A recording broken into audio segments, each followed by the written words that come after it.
पत्रकार साथियों का आज प्रेस कॉन्फ्रेंस में पहुंचने पर स्वागत है और धन्यवाद है। और आप हमेशा बहुजन समाज पार्टी को अपने चैनल और अखबार पर जगह देने का काम करते हैं, उसके लिए हम आपका बहुत बहुत धन्यवाद करते हैं।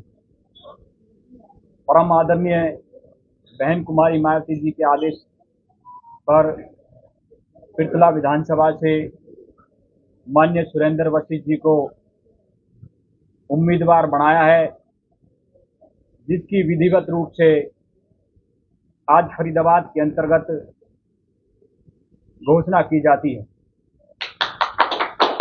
फरीदाबाद में पृथला विधानसभा से बहुजन समाज पार्टी के चुनाव चिन्ह हाथी पर माननीय सुरेंद्र वशिष्ठ जी चुनाव लड़ेंगे और जिसकी आज माननीय बहन जी के आदेश पर आप सभी पत्रकार एवं छायाकार बंधुओं के साथ कॉन्फ्रेंस में आज घोषणा की जाती है।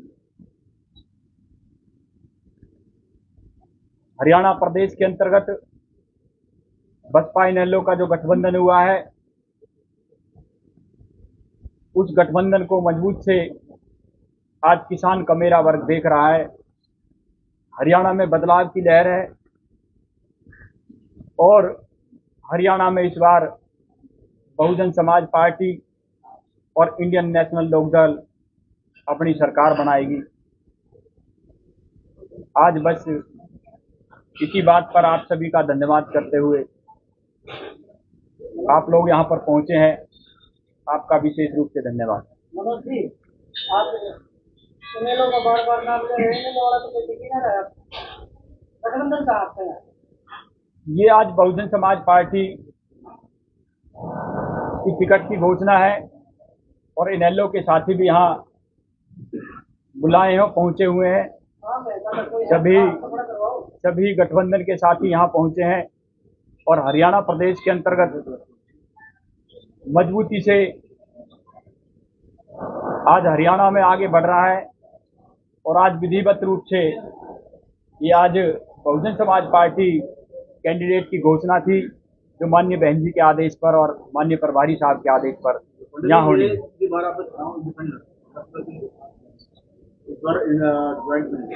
कितना फर्क है?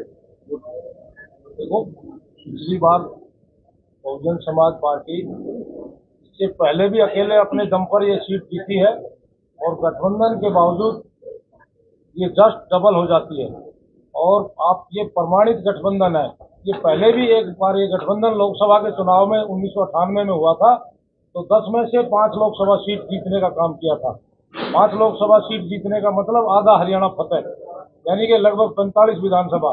तो ये गठबंधन बहुत मजबूत है अपने आप में और पृथला विधानसभा एक मार्जिन से जीतने वाली सीट बन गई है, सबसे हॉट सीट है और हरियाणा में गठबंधन सरकार बनाएगा। आप लोगों को पता है, दूसरी पार्टियां बार बार अपने प्रत्याशी बदलेंगी। देखना, इस गठबंधन से इतनी घबराहट है। आपके माध्यम से एक मैं कहना चाहूँगा,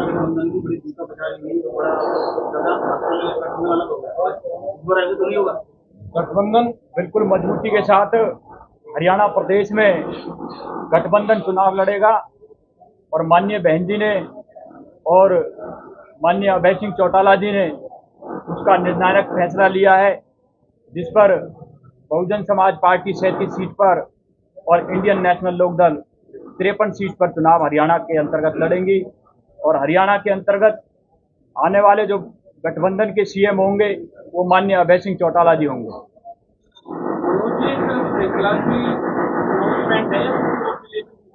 ये पत्रकार साथियों, आज माननीय सुरेंद्र वशिष्ठ जी और पृथला विधानसभा को लेकर ये बैठक है, जिस पर आज घोषणा की गई है। माननीय सुरेंद्र वशिष्ठ जी उम्मीदवार होंगे।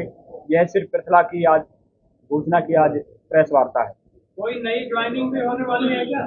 जी, हरियाणा प्रदेश के अंतर्गत निश्चित रूप से आज गठबंधन की तरफ बड़े बड़े नेता आज देख रहे हैं, जिस पर आज के बाद कल से नई ज्वाइनिंग और बड़े बड़े नेता गठबंधन के दल में आपको दिखाई देंगे। मनोज भाई गठबंधन आजाद समाज पार्टी का भी है, जेजेपी सबको लेके क्या कहेंगे, कितना असर देखा? देखो, आज असर की जो बात आपके सामने वशिष्ठ जी ने की, 1998 में ये गठबंधन हुआ था, जिस पर 5 सीट पर इनेलो और 1 सीट पर बसपा ने कामयाबी हरियाणा प्रदेश के अंतर्गत लेने का काम किया। और आज आप देख सकते हैं कि हरियाणा में 2009 में 16% बहुजन समाज पार्टी का वोट रहा। इंडियन नेशनल लोकदल की 4 बार यहाँ पर सरकार रही। तो आज 20 साल से 10 साल कांग्रेस पार्टी का जो कुशासन काल रहा और वर्तमान का जो 10 साल का भारतीय जनता पार्टी का कुशासन काल इस क्षेत्र की, इस देश की और इस प्रदेश की जनता देख चुकी है। और हरियाणा में इस 20 साल के कुशासन से छुटकारा पाने के लिए एकमात्र मजबूत विकल्प है जो किसान और कमेरे की हक और अधिकार की बात इस चंडीगढ़ में करने का काम करेगा। तो ये गठबंधन बहुत मजबूती से हरियाणा प्रदेश में रिजल्ट की तरफ बढ़ रहा है। मुद्दे क्या क्या रहने वाले? देखो, मुद्दा आपने देखा होगा, सबसे पहले आप सफाई की बात करें। स्वच्छ अभियान के नाम पर तमाम तरह के वादे हुए, लेकिन कोई भी गांव या कॉलोनी या स्लम बस्ती में चले जाएं, कूड़े के ढेर लगे पड़े हैं, नालियां साफ नहीं है। सफाई का मेन मुद्दा रहेगा। पानी पीने की जो सुविधा इन सरकारों ने आज 78 साल में भी कॉलोनी और गांव में साफ पीने की पानी ये सरकार नहीं दे पाई। हम सफाई के माध्यम से यहाँ पर नए तरह से पानी पेयजल देने का काम करेंगे और युवाओं को रोजगार देने का काम करेंगे। 21,000 उनको बेरोजगारी भत्ता देने का काम करेंगे। प्रत्येक गृहिणी को 1 सिलेंडर और 2,000 रुपया देने का काम करेंगे। यहाँ पर हरियाणा प्रदेश के अंतर्गत ओल्ड जो पेंशन है उसको बढ़ाकर 7,500 रुपया देने का काम करेंगे। जो सरकारी बैकलॉग खाली है, जो कांग्रेस और भाजपा ने नहीं भरे हैं, जिसके कारण आज बेरोजगार जो युवा है उसको हम बैकलॉग को भरने का काम करेंगे और सरकारी नौकरी सबसे ज्यादा प्रदेश में देने का काम करेंगे। और आप देख सकते हैं, एक और बात है कि आप कानून के द्वारा कानून का राज यहाँ इन सरकारों ने काम कायम नहीं किया है। आए दिन हत्याएं हो रही हैं, मर्डर हो रहे हैं, महिलाओं के साथ उत्पीड़न हो रहा है। तो हम यहाँ कानून के द्वारा कानून का राज कायम करने का काम करेंगे, जैसा आदरणीय बहन कुमारी मायावती जी ने उत्तर प्रदेश में करने का काम किया था। चुनाव के दौरान मायावती जी की रैली यहाँ देखने को मिली, कोई बड़ी, जो कि 5 साल में भी ऐसी बड़ी रैली नजर नहीं है, तो क्या कर रहे हैं? देखो, माननीय पत्रकार महोदय, माननीय बहन जी की रैली अभी जल्द में ही हरियाणा में उपस्थित होंगी हो और जिसमें आप सभी को भी आमंत्रित किया जाएगा और जिसकी बहुत बड़े स्तर पर तैयारी चल रही है और करीब लाखों लोग उस रैली में पहुंचेंगे। उसके बाद उनकी और 2 या 4 रैलियां और माननीय बहन जी की होंगी, जिस पर हरियाणा प्रदेश के अंतर्गत माननीय आकाश आनंद जी नेशनल कोऑर्डिनेटर खुद इस प्रदेश को देख रहे हैं, जिस पर वह गांव-गांव और शहर पर और विधानसभा पर जाकर भी वह वहां पर कार्यक्रम लगाने का काम करेंगे। क्या कारण आपके 5 साल पूरी नजर है? 5 साल बहुजन समाज पार्टी का संगठन, बहुजन समाज पार्टी के कार्यकर्ता और बहुजन समाज पार्टी के नेशनल लीडर तमाम गांव और शहर और कॉलोनियों में पूरी तरह से नजर आए और जिसमें माननीय आकाश आनंद जी तो फरीदाबाद के अंतर्गत आपकी मोहना अनाज मंडी में कार्यक्रम करके गए, पीछे रोड शो करके गए और कई गाँव में जाकर उन्होंने कार्यकर्ताओं के बीच में जाकर बैठक की। तो ऐसा नहीं है, माननीय बहन जी के आदेश पर पार्टी के तमाम शीर्ष नेता और पार्टी के संगठन के साथी सभी मजबूती के साथ लगे हुए हैं। इस बात में कितनी मुस्तैदी थी कि 5 साल जो एक्टिव नहीं रही मैदान में, ईडी का डर कहीं ना कहीं? देखो, माननीय बहन जी किसी के डर से नहीं डरती और माननीय बहन जी एक ऐसी स्वच्छ नेता है। आपने इलेक्ट्रॉक बॉन्ड देखा होगा, उसमें माननीय बहन जी का नाम नहीं था। माननीय बहन जी और बहुजन समाज पार्टी जो चलती है वह कार्यकर्ताओं के दम पर चलती है, संगठन के माध्यम से चलती है, वह किसी नेता या उद्योगपति के दम पर नहीं चलती और इसलिए माननीय बहन जी किसी ईडी से भी नहीं डरती। अच्छा मनोज भाई, जैसे आपका सेक्शन शर्मा जी विधानसभा ने जिता के निकाले, तो हाथी की सवारी से उतर गए, क्या सुरेंद्र वशिष्ठ जी भी ऐसे होंगे क्या?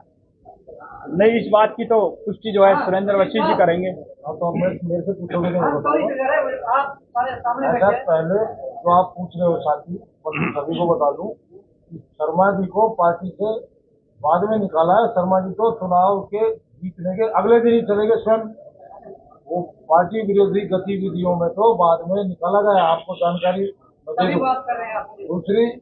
दूसरी बात आप कर रहे हो कि आपकी क्या गारंटी है? हाँ जी। ये गारंटी पूछ रहे हो? आजकल 5-5 मैं ये भारतीय जनता पार्टी के लिए साथी सुनो आप सभी, ये दो गारंटी है। एक तो ये गठबंधन जीत की गारंटी है और दूसरी गारंटी होती है जीतने के बाद की गारंटी, वो सुरेंद्र वशिष्ठ की है। दो तरह के लोग होते हैं, एक तो ऐसे होते हैं गलती तो करे कोई और, सरदार जी ने गलती करी तो सीख मैं लूं कि भाई बहुत गलत हुआ, उन्होंने गलती करी, उसका परिणाम बहुत खतरनाक है। तो जो शर्मा जी ने जो गलती करी उसका परिणाम शर्मा जी दर दर की ठोकर खा के भुगत रहे। आप लोग देख सकते हैं, जो गरीब की झोपड़ी यानी बहुजन समाज पार्टी को अगर कोई आग लगा के जाएगा और महलों में जाने का काम करेगा, वहां भी उसको वहां भी धुतकार ही मिलेगी। तो मैंने तो उन्हीं साथियों को देख लिया है कि अगर ऐसा करूंगा तो मेरे साथ भी ऐसा होगा, गरीब की हार लो भस्म हो जाए। ये बहुजन समाज पार्टी ऐसी पार्टी है, इसलिए मैं अपने आप को इस बात के लिए आप सबके सामने जो आप पूछ रहे हैं, मैं ऐसा कोई कदम नहीं उठाऊंगा। अपने सभी साथियों को सभी का मान सम्मान करते हुए और अपनी बहुजन समाज पार्टी के प्रति समर्पित कार्यकर्ता के तौर पर काम करूंगा। आपके ध्यान में बता दें, 3 साल हो गए हैं, 3 साल से टेकचंद शर्मा का यहाँ पे ज्वाइनिंग नहीं हो पाई है। तो ये बहुजन समाज पार्टी के साथ जो आदमी धोखा करता है उसको सबक सिखाना जानती है। और इस बार किसान कमेरे की सरकार बनने जा रही है, उसको कोई रोक नहीं सकता। सभी पत्रकार साथी आप लोग पहुंचे हैं, आपका क्या अलग करने वाले हैं? हाँ, कोई विजन होगा तभी तो लोगों को बता पाएंगे। पिछला विधानसभा में सबसे ज्यादा जो है रोजगार की समस्या है और रोजगार की समस्या से निजात दिला, जबकि यहाँ एक इंडस्ट्रियल हब है और फिर लोग रोजगार मुहैया नहीं करा पाए। ये 3 कार्यकाल पिछला विधानसभा में हुए हैं, जब से पिछला विधानसभा अस्तित्व में आई, आज तक किसी भी साथी ने लोकल जो यहाँ के युवाओं को रोजगार की तरफ ध्यान नहीं दिया। सबसे पहले मेरा ये रोजगार की तरफ ध्यान है। मनोज चौधरी जी, बसपा नैलो का गठबंधन है, आपने बसपा के पट्टे पहने हैं, नैलो की नहीं। आपकी प्रेस कॉन्फ्रेंस में नैलो का कोई भी कार्यकर्ता यहाँ नहीं है, क्या इसमें भी गुटबाजी है क्या, जैसे कांग्रेस में तेजदार हुड्डा की गुटबाजी चलती है? देखो, बहुजन समाज पार्टी में कोई गुटबाजी नहीं है और यह आज माननीय बहन जी के आदेश पर बहुजन समाज पार्टी के उम्मीदवार की घोषणा है, जिस पर जो है आनंद फानंद में आप लोग पहुंचे हैं। और आप लोग निश्चित रूप से ये तय कर लें कि हरियाणा में गठबंधन बड़े दिल से चुनाव लड़ रहा है, मिलके चुनाव लड़ रहा है और सभी कार्यकर्ता बसपा के इनेलो के एक साथ जमीन पर कार्य कर रहे हैं और मजबूती से गठबंधन के उम्मीदवारों को जिताने का काम करेंगे। यह बिल्कुल पूरी तरह से नीचे से लेकर ऊपर तक तय है। पिछला में एक मीटिंग बुलाई गई थी पूर्व विधायक के द्वारा और कुछ बसपा के कार्यकर्ताओं का कहना था कि वहाँ पे प्रकाश आनंद जी आने वाले हैं और एक आपने भी मीटिंग रखी थी। असली मीटिंग कौन है, नकली मीटिंग कौन थी, बताएंगे एक बार? देखो, उन्होंने जो मीटिंग बुलाई जैसा आप कह रहे हो ये था, मेरे को भी बहुत कार्यकर्ताओं ने बताया, लेकिन वो लोग गलती से किसी को झूठ बोल के आप कितने दिन झूठ बोल के काम कर पाओगे। वो लोग गए 10-20 मिनट रुके, वापिस अपने जहाँ संगठन ने मीटिंग रखी हुई थी वो लोग वहाँ पहुँच गए। आपके कार्यालय पे भी कुछ लोग आए थे, आज 100 लोग 150 लोग ऐसे थे जो कार्यालय पे आके उन्होंने बताया, तो हमने उनको मैं ठीक है कोई बात नहीं, कोई साथी आपको बरगला रहा है तो कितने समय बरगलाएगा। मनोज चौधरी जी, दूध का दूध पानी का पानी हो गया। लगातार अपना उम्मीदवार उतारे, कितनी सीटें बसपा को मिली है लोकसभा चुनाव में? देखो, ये माननीय बहन जी और इनेलो के शीर्ष नेताओं का फैसला है। जिस सीट पर इनेलो के सिंबल पर प्रत्याशी मजबूत रहेगा उस पर इनेलो का चश्मे के सिंबल पर चुनाव लड़ाया जाएगा और जिस सीट पर बहुजन समाज पार्टी हाथी का सिंबल मजबूत रहेगा उस पर बहुजन समाज पार्टी का उम्मीदवार लड़ा जाएगा। उसमें कोई फरीदाबाद में 6 सीटें हैं और 6 सीट में हम मिलकर गठबंधन के साथ 6 की 6 सीटें लड़ने का काम। बसपा के लिए सारी सीटें मजबूत हैं। आप ये देख सकते हैं कि NIT चुनाव रहा पीछे, इसमें भी 17,000 वोट रही हमारे पास। पिछला विधानसभा में भी अच्छी रही, तो इसलिए यहाँ पर मजबूत गठबंधन रहेगा और पूरी मजबूती के साथ बसपा इनेलो गठबंधन के प्रत्याशी चुनाव लड़ेंगे।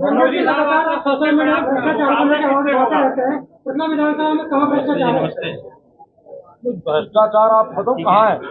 4400 करोड़ रुपया 3 कार्यकाल, एक में कहते हैं कि 2500 करोड़ रुपए मैंने अपने कार्यकाल में लगाए, एक पूर्व विधायक कहता है कि मैंने 1000 करोड़ रुपए लगाए, वर्तमान विधायक भी 1000 करोड़ रुपए, तो 4400-4500 करोड़ रुपया हो गया साथियों। आप पत्रकार बंधु हो, 4500 करोड़ रुपया आपको कहीं क्षेत्र में लगा दिखाई देता है? अरे सड़कें भाई गड्ढे की तरह है, कोई यहाँ आप देखो कोई स्वास्थ्य की, कोई चिकित्सा की, कोई हॉस्पिटल नहीं, तो 4500-4400 करोड़ रुपया ही नहीं होता क्या? ये भ्रष्टाचार ही है। ये कहाँ खत्म हुआ है? कहीं से आया, कहीं तो खत्म हुआ है। तो ये या तो कहीं लगा दिखे, नहीं तो वो भ्रष्टाचार ही है। जब हम आएंगे तो उस भ्रष्टाचार को उजागर करेंगे। बस सभी पत्रकार साथियों का बहुत बहुत धन्यवाद, आप लोग यहाँ पहुंचे हैं, आपका हम तहे दिल से शुक्रिया।